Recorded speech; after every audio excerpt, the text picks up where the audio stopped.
നമ്മുടെ കേരളത്തിലെ ആർക്കും വേണ്ടാണ്ട് എടുക്കുന്ന ഒരു പാഴ്ചെടി പോലത്തെ ഒരു സാധനമാണ് കേട്ടോ ചുണ്ടങ്ങ.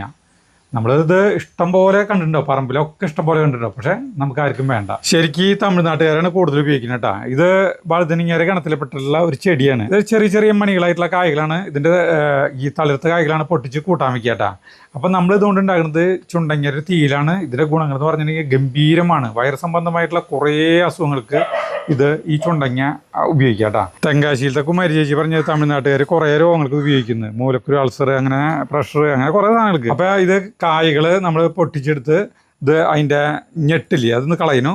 എന്നിട്ട് നമ്മളിത് നന്നായി കഴുകിയെടുക്കണം. നല്ല ഭംഗി ഇത് കാണാനായിട്ട്. ചില സ്ഥലങ്ങളിൽ ഇതിൻ്റെ കുരു ഉപയോഗിക്കില്ല, പക്ഷേ നമ്മൾ കുരുടക്കം ഉപയോഗിക്കട്ടാ. ഇതിനി കഴുകിയിട്ട് നമ്മൾ ഇതൊന്ന് ചതച്ചെടുക്കും. നമ്മളിത് അമ്മീമിലാണ് ചതയ്ക്കുന്നത് കേട്ടാ. ഇതല്ലെങ്കിൽ നമുക്ക് വല്ല മറ്റേ ഇടിക്കല്ലില്ലേ അതിൻ്റെ ഉള്ളിൽ ഇട്ടിട്ട് ചതച്ചാലും മതി. എൻ്റെയൊക്കെ ചെറുപ്പകാലത്ത് പറമ്പിലൊക്കെ ഈ ചെടി ചുണ്ടങ്ങ ചെടി കണ്ടിട്ടുണ്ടെങ്കിൽ വലിച്ചത് തൂരെറിഞ്ഞ് കളയും. അന്ന് നമ്മൾ വിചാരിച്ചിരുന്നത് ഇതൊക്കെ ഒരു വിഷം പോലത്തെ ഒരു സാധനമാണെന്ന് വിചാരിച്ചിരുന്നത്. അത് ചതച്ച് കഴിഞ്ഞു. ഇനി നമ്മളൊരു പാത്രം അടുപ്പത്ത് വെച്ച് അതിൽ 3 ടീസ്പൂൺ മല്ലിപ്പൊടി ഇടുന്നു കേട്ടോ. പിന്നെ ഒരു എരിവിനനുസരിച്ച് 2-2.5 ടീസ്പൂൺ മുളക് പൊടി ഇട്ടിട്ട് നമ്മളത് മൂപ്പിച്ചെടുക്കണം. കരിയാൻ പാടില്ല. ഗ്യാസിലാണെങ്കിൽ സിമ്മിലിട്ടിട്ട് മൂപ്പിച്ചെടുത്താൽ മതി കേട്ടോ. ഇനി ഒരു ചട്ടി അടുപ്പത്ത് വെച്ചിട്ട് അതിൽ നല്ലെണ്ണ ഒഴിക്കണം. പിന്നെ കടുക് ഇടണു, ഉലുവ ഇടണു, പിന്നെ വേപ്പിലിട്ടിട്ട് അതൊന്ന് ഇളക്കി കഴിഞ്ഞിട്ടുണ്ടെങ്കിൽ ചെറിയ ഉള്ളില്ലേ അത് അരിഞ്ഞിടണു. അതിൻ്റെ ഒപ്പം കുറച്ച് വെളുത്തുള്ളി ഇടണു. എന്നിട്ട് അതൊന്ന് വാട്ടിയെടുക്കണു. അതിലേക്ക് നമ്മുടെ ചുണ്ടങ്ങ ചതച്ചിടണു. പിന്നെ അതിൽ ഒന്ന് മൂത്ത് കഴിഞ്ഞിട്ടുണ്ടെങ്കിൽ ചെറുതായിട്ട് മൂത്ത് കഴിഞ്ഞാൽ ഒരു തക്കാളി അരിഞ്ഞിടണു. അതൊന്ന് ഇളക്കി കഴിഞ്ഞിട്ടുണ്ടെങ്കിൽ പിന്നെ നമുക്ക് അതിലേക്ക് ആവശ്യമുള്ള ഉപ്പിടാം കേട്ടോ. ഉപ്പിട്ട് ഒന്ന് വാടി കഴിഞ്ഞിട്ടുണ്ടെങ്കിൽ നമുക്ക് നമ്മുടെ ഈ മൂപ്പിച്ച് വെച്ചിട്ടുള്ള മുളക് പൊടി മല്ലിപ്പൊടി അത് അതിലേക്കാണ് ചേർക്കണം. പിന്നെ നമുക്ക് മഞ്ഞൾപ്പൊടി ഇടാം കേട്ടോ.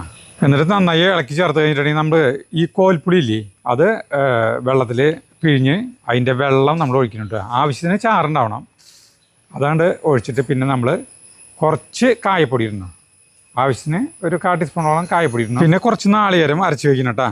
അത് ഇത് കൂട്ടാൻ തിളയ്ക്കുമ്പോൾ അരിക്കാണ്ട് ചേർക്കണം. ആ പാത്രം ഇത്തിരി വെള്ളം ഒഴിച്ചിട്ട് അതും കലക്കി അങ്ങോട്ട് ഒഴിക്കണം. പാത്രത്തിന് ചാറായി കഴിഞ്ഞിട്ടുണ്ടെങ്കിൽ പിന്നെ നമ്മൾ തീ നന്നായി കത്തിക്കുക.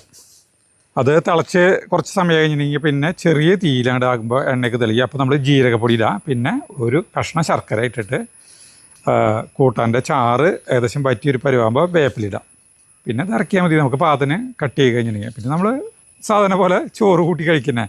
കുറച്ച് സമയം ഇരുന്ന് കഴിഞ്ഞാൽ കൂട്ടാൻ്റെ കളറ് ചെറുതായിട്ടൊന്നും മാറും കേട്ടോ. അപ്പോൾ ഇത് അടിപൊളി സാധനമാണ്. നമ്മുടെ വീട്ടിൽ ചുണ്ടങ്ങി ഉണ്ടെങ്കിൽ നിങ്ങൾ ഒന്നും വലിച്ചു കളയരുത്. നിങ്ങൾ ധൈര്യമായിട്ട് വെച്ചോട്ടാ.